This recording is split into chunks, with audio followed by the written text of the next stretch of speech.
Students, this is video number 11 on semiconductors और इसके अंदर हम डिस्कस करने जा रहे हैं transistor as an amplifier. Transistor as an amplifier को समझने से पहले मुझे एक टर्म को अंडरस्टैंड करना बड़ा इंपॉर्टेंट है, that is current amplification factor. And this current amplification factor is represented by beta. Current amplification factor is represented by beta और ये बीटा दो तरह के हम पढ़ने वाले हैं। एक है बीटा एसी। बीटा एसी का मतलब होता है डायनामिक। डायनामिक मतलब चेंज निकाल रहे हैं, डायनामिक का मतलब हो गया चेंज। तो बीटा एसी की बात करें तो क्या होगा? बीटा एसी इक्वल टू होता है delta I C upon delta I B. Delta I C upon delta I B, ठीक है। ये हमारा क्या होगा? दिस इज बीटा एसी, ठीक है। तो beta AC equal to delta I C upon delta I B किसी एक पर्टिकुलर वीसीई की वैल्यू पे, मींस वीसीई को कांस्टेंट रखना है यहां, किसी पर्टिकुलर वीसीई पे ये हम निकालते हैं बीटा एसी। और सिमिलरली बीटा डीसी, ये मैंने आपको पहले भी बताया था, जिसको हमने सिर्फ बीटा ही लिखा था उस समय, but that is beta DC, मतलब चेंज की बात नहीं कर रहे, सीधा लिख रहे हैं आई सी अपॉन आई बी, ठीक है। आई सी अपॉन आई बी, ये हो गया आपका बीटा डीसी। यहां पे भी आप किसी पर्टिकुलर एक वीसीई की वैल्यू पे लेते हो, फाइन। ये आ गया आपका क्या? Current amplification factor. आईबी के इंक्रीज करने से आईसी ऑटोमेटिकली लीनियरली इंक्रीज करता है। ये हम देख चुके हैं इसके आउटपुट कैरेक्टरिस्टिक्स में। आउटपुट कैरेक्टरिस्टिक्स में हम देख चुके हैं कि आईबी के इंक्रीज करने से आईसी इंक्रीज करता है लीनियरली। और अगर लीनियरली इंक्रीज करता है और जब आईबी इक्वल टू जीरो होता है, आईसी भी इक्वल टू जीरो होता है, कट ऑफ रीजन। जब I B equal to zero होता है तो आपका आई सी भी इक्वल टू जीरो होगा, क्योंकि जब तक आई बी बनेगा नहीं, एमीटर से करंट आगे की तरफ बढ़ेगी नहीं, तो आई सी तो होने मतलब ही नहीं बनता। तो इसलिए जब आई बी जीरो है तो आई सी भी जीरो है। I B zero, I C zero का मतलब हो गया कि उसके आगे हम चलें तो आई बी को जैसे जैसे बढ़ाते जाते हैं तो आई सी भी लीनियरली बढ़ता जाता है। तो ये लीनियर रिलेशन होने की वजह से आप जब कैलकुलेशन करते हो ना, तो ये बीटा डी सी और बीटा ए सी जो है ना, ये लगभग बराबर ही आते हैं। ये लगभग बराबर ही आते हैं। और इसलिए एनसीईआरटी ने इसकी एक एग्जांपल दी हुई है जिसके थ्रू ये अंडरस्टैंड करवाया हमें कि ये कैलकुलेट कैसे करोगे आप, ठीक है। तो कैलकुलेट कैसे करोगे वो एग्जांपल मैं आपके सामने रख रहा हूं और उसको हम सॉल्व करेंगे थोड़ा सा यहां पे, ठीक है। और उधर से अंडरस्टैंडिंग लेंगे कि बीटा डीसी एक्चुअली है क्या, बीटा एसी है क्या, और अल्टीमेटली उसको सॉल्व करने के बाद देखेंगे कि वो वैल्यूज इक्वल आती हैं लगभग। और इक्वल आने के कारण हम अपनी कैलकुलेशन में इनको रिप्लेस कर सकते हैं। जब हम करेंगे, जब हम transistor as an amplifier use करेंगे तो वहां पे हम इसको इंटरचेंज कर सकते हैं, ठीक है। तो इसको अंडरस्टैंड करते हैं जरा। इस क्वेश्चन को रीड करेंगे हम। From the output characteristic shown in the figure, इसी फिगर की बात की है उसने। Calculate the values of beta AC and beta DC of a transistor when VCE is 10 volt. VCE की वैल्यू कितनी है? 10 वोल्ट। इस पर्टिकुलर वैल्यू पे निकालना है। मैंने पहले ही आपको बताया, वहां पे मैंने लिख के दिया आपको कि किसी पर्टिकुलर वीसीई पे आपको निकालना है। तो वीसीई की वैल्यू उसने बोली 10 वोल्ट, और 10 वोल्ट पे मुझे बोला है कि आप ये दोनों वैल्यूज मुझे कैलकुलेट करके दो। और IC equal to 4 milli ampere, ठीक है। मतलब इसके अराउंड आपने चलना है, इसकी कोई खास इतनी नीड नहीं है। यहां मैं आपको समझाता हूं कैसे। जब आपको बीटा एसी कैलकुलेट करना है, बीटा एसी कैलकुलेट करना है, तो आपने क्या करना है, 10 पे ना दो वैल्यूज ले लो अपनी मर्जी से, कोई भी। ये दो वैल्यूज, एक ये ले लो, एक ये ले लो, फाइन। तो ये जो डिस्टेंस आया इधर से लेके इधर तक का, what is this? What is this? यहां पे इसकी मैंने डेल्टा कैलकुलेट करना है, तो मैं यहां पे लिखता हूं बीटा एसी, नहीं बीटा नहीं, मैं लिखूंगा delta I B equal to, आप देखना प्लीज, डेल्टा आई बी कितना आया। ये आई बी की वैल्यूज होती हैं, मालूम है आपको, ठीक है। ये आई बी की वैल्यूज, आई बी कॉन्स्टेंट रखना होता है इन कैरेक्टरिस्टिक्स में। और फिर जब हम आई बी की वैल्यू बढ़ाते जा रहे हैं तो क्या बना, क्या आई बी कितना, 20 से 10, 30 से 20, तो कितना डेल्टा आ गया? डेल्टा आ गया 10 माइक्रो एम्पियर। ये बना आपका डेल्टा आई बी। अब डेल्टा आई सी देखो, डेल्टा आई सी कितना आया? डेल्टा आई सी देखता हूं, देखो डेल्टा आई सी, देखो ये कॉरस्पॉन्डिंग वैल्यू लेनी है। ये लगभग इधर है, देखो, और ये लगभग इधर है। आइडिया से ही हो सकता है ये, ठीक है। ये लगभग 3 है और ये लगभग 4.5 है। आप चेक करो अच्छे से, आपको आना चाहिए। ये 4 और ये 6 है, ठीक है, तो ये इसका लगभग क्या फोर्थ पार्ट है, ये इसका बिल्कुल आधा है। ठीक है, तो इसलिए क्या वैल्यू आएगी, डेल्टा आईसी की वैल्यू पता क्या आ रही है, डेल्टा आईसी की वैल्यू आ रही है, मैं लिख रहा हूं 4.5 माइनस थ्री। 4.5 माइनस थ्री कितना हुआ, 1.5 मिली एम्पेयर। 1.5 मिली एम्पेयर। अब मैं लिखने जा रहा हूं क्या, बीटा एसी। तो बीटा एसी कितना हो गया, delta IC upon delta IB, और ये मैं किस पे कैलकुलेट कर रहा हूं, 10 वोल्ट पे, इक्वल टू डेल्टा आईसी कितना है 1.5 मिली एम्पेयर। 1.5 मिली को भी माइक्रो बना दो, इजी हो जाएगा आपके लिए। मिली को माइक्रो बनाने के लिए क्या करना पड़ता है, 10⁻³ से मल्टीप्लाई करेंगे, डेल्टा आई बी 10। ठीक है, तो इक्वल टू ये जब आएगा तो 1500 divided by 10 equal to answer कितना आया, इक्वल टू आंसर आ गया आपका 150। तो बीटा आईसी आपने कैलकुलेट किया, वो आंसर कितना आया 150, इसके कोई यूनिट्स नहीं होंगे ऑब्वियसली। ठीक है, तो ये आपने इस तरह से कैलकुलेट किया, 10 वोल्ट के ऊपर आपका बीटा एसी जो वैल्यू आ रही है वो आ रही है 10 वोल्ट। इतनी बात हमें समझ आ गई। फिर हम आगे बढ़ते हैं। अब हमें क्या कैलकुलेट करना है, अब हमें कैलकुलेट करना है, चाहता हूं मैं बीटा डीसी। अब बीटा डीसी कैलकुलेट करने के लिए हम क्या करते हैं, बुक्स ने क्लियरली लिखा हुआ है, इसी एनसीईआरटी की बुक ने लिखा है, क्या लिखा है कि अगर अगर आप अब क्या कैलकुलेट करना चाहते हो बीटा डीसी, तो बीटा डीसी कैलकुलेट करने के लिए आप क्या करो, सबसे पहला काम ये करो कि इसी 10 वोल्ट पे किसी भी एक वैल्यू के लिए कैलकुलेट करो, किसी भी के लिए भी। मतलब हमने जैसे दो वैल्यूज ली थी ना 20 और 30, हमने कौन सी दो वैल्यूज ली थी 20 और 30, तो 20 पे भी कैलकुलेट करो, 30 पे भी कैलकुलेट करो। ठीक है, और उसका मीन ले लो, क्योंकि दो वैल्यू आपकी कंसिडरेशन में इस समय कौन सी दो वैल्यूज हैं जिससे आपने डेल्टा एसी कैलकुलेट किया, वहां तो चाहिए ही दो, लेकिन यहां तो एक ही चाहिए ना, क्योंकि यहां चेंज नहीं चाहिए। तो आप देखो बीटा डीसी, बीटा डीसी इसको 1 लिख दो, बीटा डीसी 1 इक्वल टू कितना होगा, देखना देखना 20 पे वैल्यू कितनी है 3। ठीक है, तो 3 इंटू 10⁻³ क्योंकि उसको 10⁻³ से मल्टीप्लाई क्यों करना पड़ता है, ये किसकी वैल्यू लिख रहा हूं, ये किसकी वैल्यू लिखी मैंने, आईसी की, ये। ठीक है, यहां पे एक ही वैल्यू, यहां चेंज नहीं ना चाहिए, तो यहां पे क्या लिखा मैंने, ये लिखा मैंने आईसी। आईसी कितना लिखा 3 into 10⁻³ micro ampere, micro ampere में कन्वर्ट किया इसको, और डिवाइडेड बाई 20। इंटरेस्टिंग, देखो आंसर 150। बीटा डीसी भी कैलकुलेट करो, ये डिफरेंट आ सकता है, लेकिन यहां आ नहीं रहा है, लेकिन आ सकता है ये डिफरेंट, ये मैं बता देता हूं आपको। बीटा डीसी के लिए आपने 30 की वैल्यू ली और 4.5 लिया। ठीक है, 4.5 है ना ये, तो क्या करेंगे 4.5 इंटू 10⁻³ डिवाइडेड बाय 30। आंसर कितना आया 150। कितना आंसर आ गया 150। और इसका फिर मीन लेना होता है। अब आप बोलोगे सर इसका क्या मीन लें, ऑब्वियसली इसका क्या मीन लें, इसका मीन तो आएगा ही वही, लेकिन आपको सिर्फ कैलकुलेट, यहां पे बाई चांस सेम आया, कभी कभी सेम नहीं भी, कभी 155 भी आ सकता है। 155 आएगा तो 155 प्लस 150 डिवाइडेड बाई 2 कर लेना, beta DC plus beta DC 1 plus beta DC. जब कंपेयर करने को इस तरह से बोलेगा, एक ही क्वेश्चन के अंदर आपको कैलकुलेट करना था बीटा एसी भी और बीटा डीसी भी, हमने इस तरह से किया। एनसीईआरटी की एग्जांपल दी है, उसने क्यों कराई आपको, क्योंकि वो एम्पलीफायर आपको समझाना चाहता था इसके बाद, तो इसलिए उसने पहले ये एग्जांपल आपको समझाई कि भाई आप घबराना नहीं, मैं आगे जाके बीटा एसी की जगह कहीं पे बीटा डीसी लिख दूं तो आप बिल्कुल भी घबराना नहीं, क्योंकि ये लगभग बराबर होते हैं। और क्यों बराबर होते हैं, इसका एक ही रीजन है, क्योंकि इनका लीनियर रिलेशन होता है। किसका, कि जितना जैसे जैसे आप आईबी को चेंज करते जाते हो, लीनियरली आपका आईसी भी लगभग चेंज होता जाता है। ये जैसे यहां दिख रहा है 10 पे वैल्यू कितनी, इतनी, 20 पे कितनी, इतनी, 30 पे कितनी, इतनी, तो लीनियर लगभग रिलेशन है। इसलिए इन दोनों का जब भी आप निकालोगे बीटा एसी और बीटा डीसी, ये लगभग इक्वल ही आते हैं। यहां पे मैं आपको कैलकुलेट करके ऐसे लिख देता हूं, बीटा डीसी कैसे निकालते हैं आप, beta DC 1 plus beta DC 2 divided by divided by 2। इसका मीन लेना है आपने दो वैल्यूज का, क्योंकि बीटा एसी कैलकुलेट करना, वहां तो चाहिए ही दो, वहां तो चेंज निकालना है तो दो नहीं चाहिए क्या, वहां एक से कैसे निकलेगा, लेकिन बीटा डीसी एक से ही निकल जाता है, आईसी अपॉन आईबी। एक आईसी की वैल्यू दो, एक आईबी की वैल्यू दो, दोनों का रेशो निकालो, आंसर आ जाएगा। लेकिन जब आपको जब इस तरह से कंपेयर करने का क्वेश्चन आए, तो आपने दोनों बीटा डीसी निकालने, जिस पे आपने बीटा एसी निकाला था, जिन दो वैल्यूज पे आपने बीटा डीसी निकाला था, उन्हीं दो बीटा एसी निकाला था, उन्हीं दोनों वैल्यूज पे आपने बीटा डीसी निकालना है और उनका मीन ले लेना है। और यहां पे बाई चांस क्या हुआ, यहां पे बाई चांस ऐसा हो रहा है कि हम 150 अपॉन 150 इक्वल टू अपॉन 2 करोगे तो ऑब्वियसली 150 ही आएगा।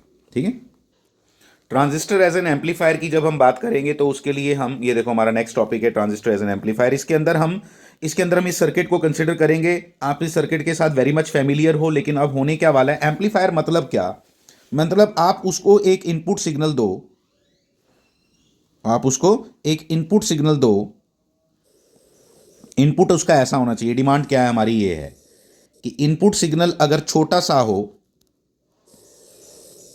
ऐसा, ठीक है, ये सिग्नल है आपका, तो आउटपुट सिग्नल कैसा हो,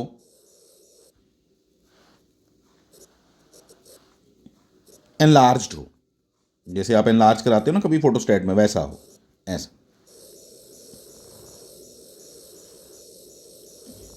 ऐसा बड़ा सा।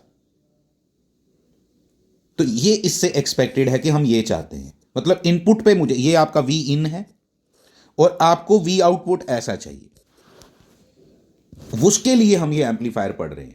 और हमें मालूम है कि हम आईपी बड़ी कम रखते हैं तो आईसी ज्यादा मिलता है, उसी चीज को प्रॉपर्टी को यूज करेंगे कि आईबी की चेंजेस के कारण जो बीटा डीसी की वैल्यू, बीटा एसी की वैल्यू आपने 150 निकाली है अभी, तो वही तो है इसका एम्पलीफिकेशन। अभी देखते हैं कैसे, अभी देखते हैं, पूरा प्रॉपर करेंगे इसको। वेरी इंपॉर्टेंट क्वेश्चन, पेपर में लगभग आएगा ही आएगा ये। Transistor as an amplifier is a very important question, switch से ज्यादा इंपॉर्टेंट है ये, ठीक है। तो इसके आगे जब हम कैलकुलेशंस अब इसको कैसे करेंगे, इसको ऑपरेट, अब उसको देखते हैं।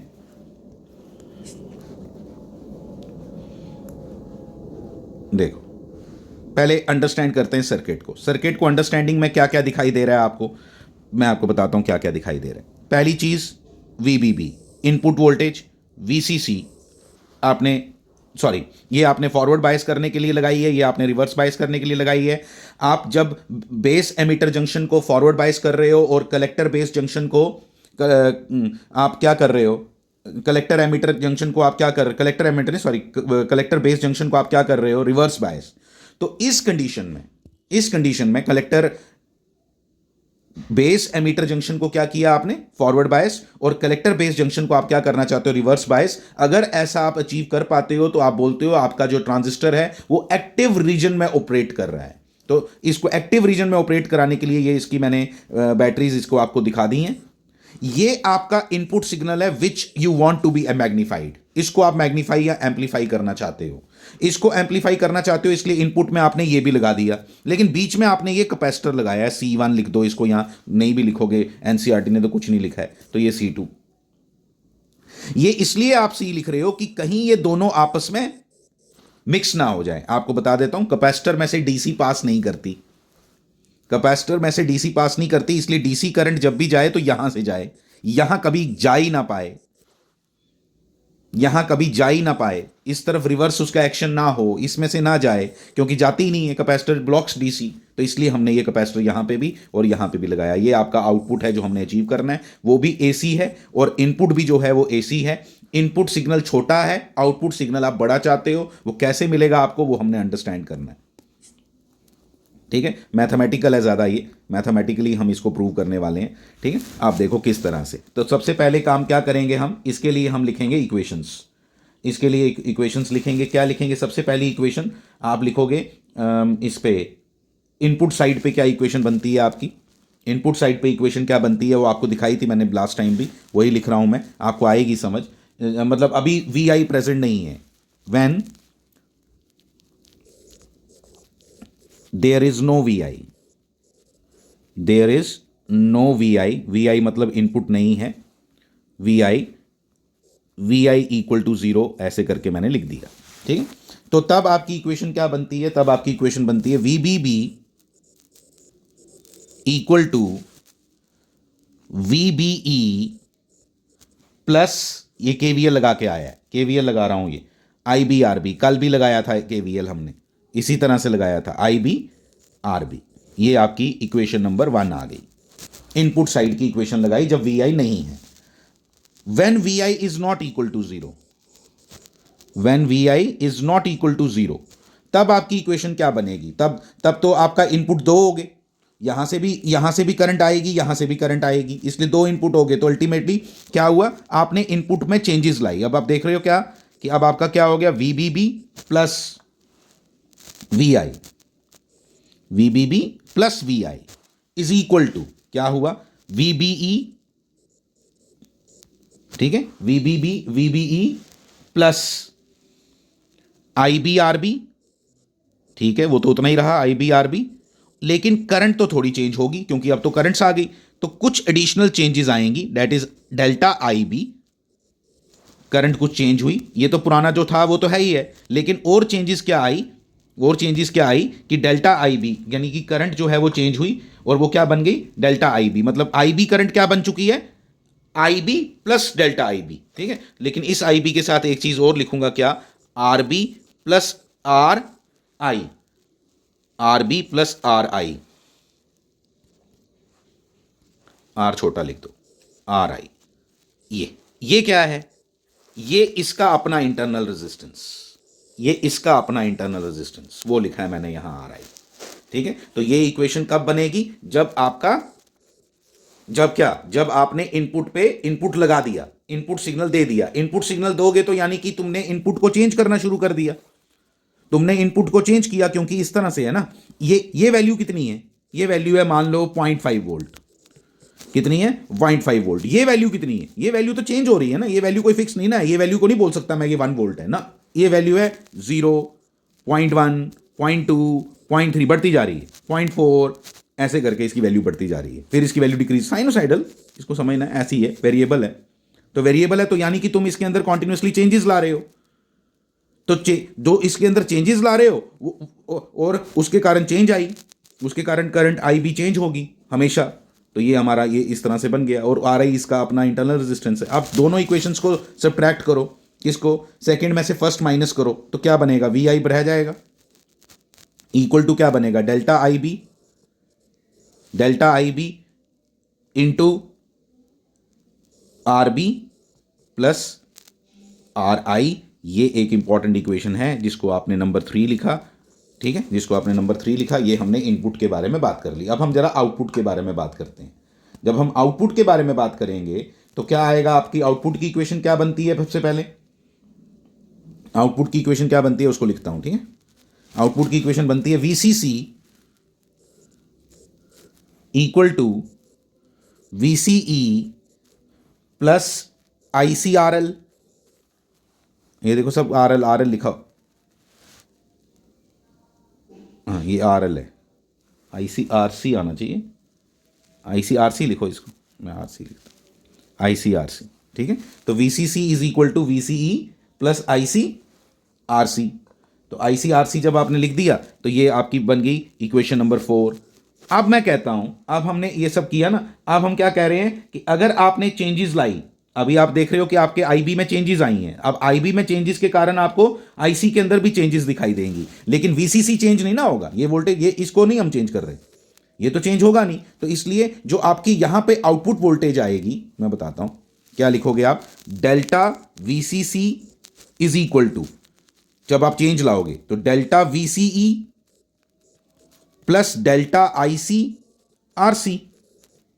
ठीक है, आपने क्या किया, इस इक्वेशन को डिफरेंशिएट कर दिया, ऐसा बोल दो आप, तो ये डेल्टा लगा दिया इसके साथ कि change in VCC is equal to change in VCE plus change in IC. जब आप चेंजेस करोगे, चेंजेस हो रही है ना, इनपुट पे चेंजेस होंगी तो आउटपुट पे भी चेंजेस दिखाई देंगी, इसलिए चेंज की इक्वेशन हमने ये लिख दी, जिसको हमने इक्वेशन नंबर 5 लिखा। लेकिन we know that delta VCC is equal to 0 है। तो डेल्टा वीसीसी 0 होने की वजह से क्या हो गया, डेल्टा वीसीसी 0 होने की वजह से हो गया delta VCE is equal to minus delta IC RC, क्योंकि वीसीसी 0 डाल दिया तो ये अल्टीमेटली नेगेटिव बन गया इसका, ठीक है। और फिर हम यहां यूज करेंगे इसको, इक्वेशन नंबर 6 लिख दो और फिर लिखो we know that delta I C upon delta I B is equal to क्या होता है, बीटा ए सी होता है ना, बीटा ए सी। तो अब बीटा ए सी होने की वजह से मैं क्या लिख सकता हूं कि delta VCE is equal to, delta VCE is equal to क्या लिख दूंगा, माइनस, देखना, beta A C minus beta A C delta I B R C, equation number 7। ठीक है, अब यहां समझना है हमने, ये आपका इनपुट है ठीक है, ये आपका सेवंथ इक्वेशन ने आपको आउटपुट के बारे में बताया कि इनपुट के अंदर चेंजेस करने के कारण जो आपने वी आई निकाला था ना पहले, अब आपका जो आपका वी आई है और वी ओ है, वी ओ आपका क्या है, यही आपका वी ओ है कि अल्टीमेटली आउटपुट आपको क्या मिला, वो चेंजेस क्या मिली आउटपुट के अंदर, ये जो चेंजेस मिलेंगी आपको आउटपुट के अंदर उसको हम क्या बोलते हैं, डेल्टा वीसीई। प्लीज इस बात को याद रखना है, ठीक है, इस बात को याद रखना है। और फिर मैं निकालना चाहता हूं वोल्टेज गेन। क्या निकालना चाहता हूं, वोल्टेज गेन। वोल्टेज गेन मतलब कि अल्टीमेटली मेरे को क्या मिला, तो मेरे को क्या मिला, मेरे को मिला वोल्टेज गेन होता है आउटपुट में मैं क्या मिला अपॉन इनपुट में क्या वोल्टेज मिली। तो वो क्या लिखेंगे, उसको लिखेंगे माइनस बीटा ए सी, ठीक है, delta I B R C divided by क्या लिखेंगे, वी आई की इक्वेशन यही है आपके पास, क्या, डेल्टा आई बी कैंसिल हो जाना है, divided by R B plus R I, ये इनपुट का रेजिस्टेंस है, ठीक है। ये यहां से ये कैंसिल हो गया, तो अल्टीमेटली आंसर क्या मिला, minus beta A C R C divided by R B plus R I, ठीक है। कई बुक्स ने इसको एक कंबाइंड रेजिस्टेंस लिख दिया हुआ है आर करके, ठीक है, तो आप कर सकते हो, नहीं तो मैं ऐसे भी लिखूंगा। बीटा ए सी की वैल्यू आपने अभी देखी थी कितनी ज्यादा आती है, 150, तो आपने यानी कि आपको वोल्टेज गेन कितना मिला, 150 के लगभग, अगर हम उन करेक्टरिस्टिक्स को लेके देखें तो अगर इतना बीटा एसी अगर आपको मिल रहा है तो इसका मतलब आपने वोल्टेज गेन किया, आपका वी आउट जो है वो वी इन से बहुत ज्यादा आया, 150 टाइम्स ज्यादा आया। तो इस इधर से हमें क्या क्लियर होता है, इधर से हमने ये बनाया, लेकिन ये नेगेटिव साइन ये सिग्निफाई कर रहा है, ये नेगेटिव साइन आपने ये लिखना है, पेपर में क्वेश्चन आता है इस चीज को लेके, क्या कि जो आपने इनपुट लगाया था ना ऐसा, जो आपको आउटपुट मिला ना वो ऐसा मिलेगा। ध्यान देना प्लीज, नेगेटिव की वजह से आउट ऑफ फेज, क्या बोलते हैं इसको, आउट ऑफ फेज, 180 डिग्री का फेज शिफ्ट मिलेगा, आउट ऑफ फेज। ये आपका वी ओ है, ये आपका वी आई है, और यहां पे आपको दिखाई दे रहा है कि वी ओ जो है वो आउट ऑफ फेज है, V O is out of phase with respect to V I, means VO and VI has a phase difference of 180 degree, ठीक है। और वो क्यों हुआ, क्योंकि ये नेगेटिव साइन है यहां। तो ये इसकी एक्सप्लेनेशन है जो आपके एम्पलीफायर में काम आएगी। Thank you very much.